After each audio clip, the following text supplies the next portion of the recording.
Καλημέρα και από μένα.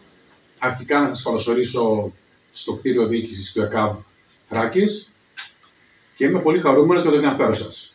Λότης Χαρίλαος ονομάζομαι, είμαι διευθυντής ανισολογίας και τα τελευταία 4 χρόνια κάτι έχω την τιμή να βρίσκομαι στα ενία της Ανατολικής Μακεδονίας Θράκης του ΕΚΑΒ, από Σέρρες μέχρι Εύρο.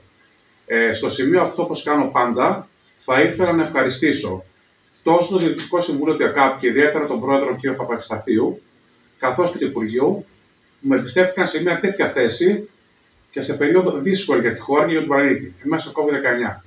Μετά το COVID-19, σαν ΕΚΑΒ, μας ήρθε μια πτώση αεροσκάφους παράξενη και ύπουλη στην περιοχή του Παγκαίου. Και το τελευταίο μας εγχείρημα είναι η εκένωση του του Πανεπιστημιακού Νοσοκομείου Αλεξανδρούπολης τον περασμένο Αύγουστο.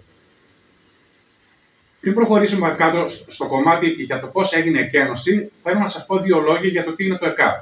Όπως βλέπετε πίσω στη διαφάνεια, το ΕΚΑΒ επιχειρεί με εναέρια, επίγεια, θαλάσσια, πλωτά μέσα, σε συνεργασία πάντα με νοσοκομεία, κέντρα υγείας, δομές άλλες υγείας, καθώς και σε συνεργασία με το Υπουργείο Πολιτικής Προστασίας.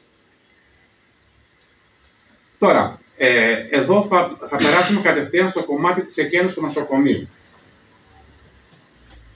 Οι διαφάνειες αυτές, όπως βλέπετε, έχουν στραφεί από την κεντρική μου υπηρεσία, από τον συντονιστή διευθυντή ιατρικών υπηρεσιών του ΕΚΑΒ, τον κύριο Δημήτρη Πύρο, ιατρό και πρόεδρο της Ευρωπαϊκής Επιτροπής Ιατρικής. Ποιος είναι ο σκοπός του ΕΚΑΒ? Ο σκοπός του ΕΚΑΒ είναι ο συντονισμός της παροχής σε έκτακτες περιπτώσεις άμεσης βοήθειας, επίγουσας ιατρικής φροντίδας στους πολίτες, η μεταφορά των πολιτών αυτών σε μονάδες παροχής υπηρεσιών υγείας, ο συντονισμός της νοσοκομειακής και προνοσοκομειακής φροντίδας σε καταστάσεις εκτάκτων αναγκών και κρίσεων και η παρακολούθηση και ο συντονισμός των συστημάτων εφημερίας των νοσοκομείων του ΕΣΥ.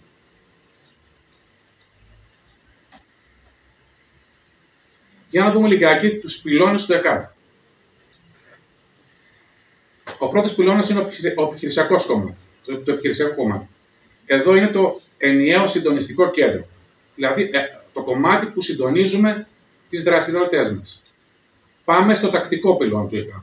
Εδώ είναι το Κέντρο Επιχειρήσεων Υγείας, το λεγόμενο ΚΕΠΗ ΕΚΑΒ, το οποίο τα τελευταία χρόνια εντάχθηκε υπό τη σκέπη του ΕΚΑΒ και από την πλήρη διοίκηση και υπευθυνότητα του Προέδρου του ΕΚΑΒ, του κ. Παπαευσταθίου. Και τέλος το στρατηγικό. Είναι η Ομάδα Διαχείρισης Κρίσεων, το ΟΔΙΚ και το ΕΚΑΒ ΕΤΙΚ. Ας περάσουμε λοιπόν στο τι έγινε εκείνη την ακοφράτα μέρα. Στις 21 με 27 Αυγούστου, και ενώ οι φλόγες πλησίαζαν το νοσοκομείο Αλεξανδρούπολης, τα ζήσαμε όλοι, ζήσαμε την περιοχή, η πύρινη λέλαπα απειλούσε να εισέλθει σε κτηριακές εγκαταστάσεις του νοσοκομείου, η λέξη κόλαση τότε για μας έχασε το νόημά της.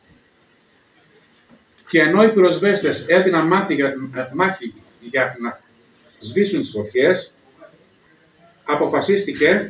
ξεκίνησε η διαδικασία της εκένωσης του νοσοκομείου, γύρω σε σημεία.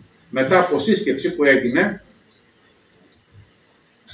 στο γραφείο του διοικητή του νοσοκομείου, υπό τον Υφυπουργό Υγείας, τον κ. Θεμιστοκλέους, και τον πρόεδρο του ΕΚΑΒ, κ. Νίκο Παπαευσταθίου, μία ώρα πριν που είχε έρθει εκτάκτως.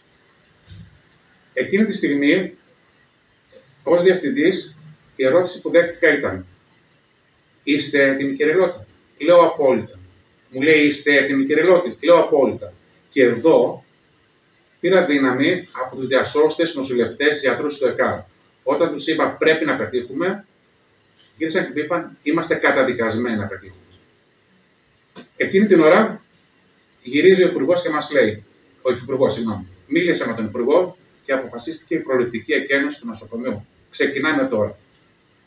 Για να δούμε λοιπόν πώς ήμασταν εμείς προετοιμασμένοι. Αν και για μας, για τη χώρα μας, ήταν πρωτοφανές εγχείρημα, δεν έχει ξαναγίνει. Ήταν ένα στοίχημα που έπρεπε να το πετύχουμε. Επιχείρησαν 27 ασθενοφόρα του ΕΚΑΒ, 6 εκ των οποίων, εκεί που λέω ΚΙΜ, είναι κινητές ιατρικές μονάδες. Είναι οι μικρές